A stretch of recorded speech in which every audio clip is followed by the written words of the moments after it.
Fil-binja tal-Parlament Ewropew ġewwa Strasburgu kien hawn sessjoni ta' mistoqsija u tweġiba mal-membri parlamentari Ewropej lokali. Għal din il-laqa attendew Elix Ġustaliba u Thomas Bajjada min-naħa tal-Partit Laburista u Peter Arġus f'isem il-Partit Nazzjonalista. Waqt din il-laqa, il-midja lokali kellha ċans issaqsi fuq diversi temi, fosthom il-ħidma tal-membri parlamentari Ewropej tul il-5 snin, filwaqt li anke ġew mistoqsija fuq il-vot li ttieħed nhar it-tlieta b'reazzjoni għall-Presidenza tal-Parlament Ewropew. Min-naħa tiegħu, il-Viċ President fih dan il-Grupp ta' Soċjalisti u Demokratiċi fil-Parlament Ewropew, Elix Ġustaliba, spjega li hu ddeċida li jastjeni milli jivvota f'din l-elezzjoni għal fatt li hu jimxi b'konsistenza ma' dak li dejjem qal tul il-kampanja elettorali li għaddiet. Żied jgħid li ma setax jagħti s-sapport tiegħu lill-Mezzola fuq numru ta' prinċipji li għalih huma importanti wisq fejn fost oħrajn semma l-appoġġ lill-Iżrael li wassal għal ġenoċidju f'Gaza. Hawn spjega fuq dan il-każ li qed iħalli 20 ta' nies l-aktar tfal mejta, Mezzola qatt ma talbet għal wafqim mill-ġdid. Ġustaliba qal li Mezzola naqset milli tindirizza kwistjonijiet relatati mal-użu tal-lingwa Maltija fil-Kumitati tal-Parlament Ewropew. Jien bħala Malti għandi dritt tinqas minn Ġermaniż, minn Spanjol, minn Franċiż u ma nistax nuża l-lingwa ta' pajjiżi, lingwa uffiċjali Ewropea fil-Kumitat tax-xogħol, fil-Kumitat tal-Affarijiet Soċjali, fil-Kumitat tal-Libertajiet Ċivili, fil-Kumitat tal-Petizzjonijiet. M'għandix dritt. Għaliex? Għaliex il-Parlament Ewropew u l-Buro tal-Parlament Ewropew immexxi mill-President Roberta Mezzola ftit ta' xhur ilu għażel illi din id-deroga jerġa' iġeddida.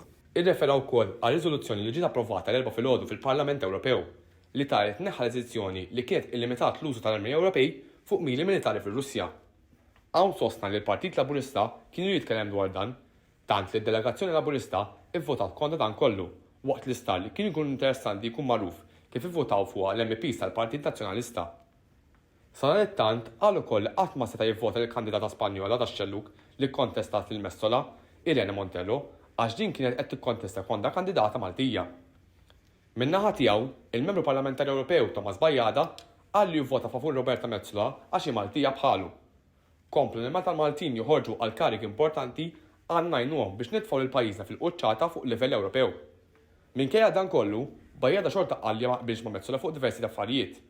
Fil-fatt, għala il-messaġġ tiegħu b'dan l-appell. Roberta nappellala biex tippromuovi l-interessi speċifiċi ta' pajjiżna.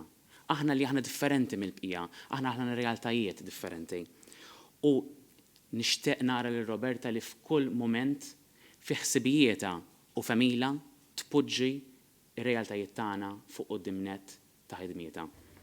One News staqsa wkoll il-Membru Parlamentari Laburista Daniel Attard dwar raġuni li astjena mill-votazzjoni għal President tal-Parlament Ewropew. Attard spjega li jagħmel dan biex jimxi mal-prinċipji li ħaddan fejn sostna li hu xorta miftuħ biex jaħdem ma' Mezzola ħalli realtajiet ta' pajjiżna jkunu preżentati bl-aqwa mod fl-istituzzjonijiet Ewropej. Kif spjegajt il-bieraħ kontra Malta qatt, però ħassejt illi kelli nastieni għaliex irid inkun konsistenti u koerenti ma' dak illi qed matul il-kampanja elettorali. Naħseb kienet tkun sorpriża li kieku għamilt mod ieħor wara li fil-kampanja elettorali tajt il-kelma tiegħi l-elettorat illi fdani bil-fiduċja tiegħu biex nirrappreżentah. U jiena għalija dik id-deċiżjoni kienet l-aqwa mod kif nirrappreżenta lin-nies li eleġewni. Jien Francesco Borg, flimkien mal-kollega Elix Borg, minn ġewwa l-Parlament Ewropew fi Strasburgu, inselmilkom.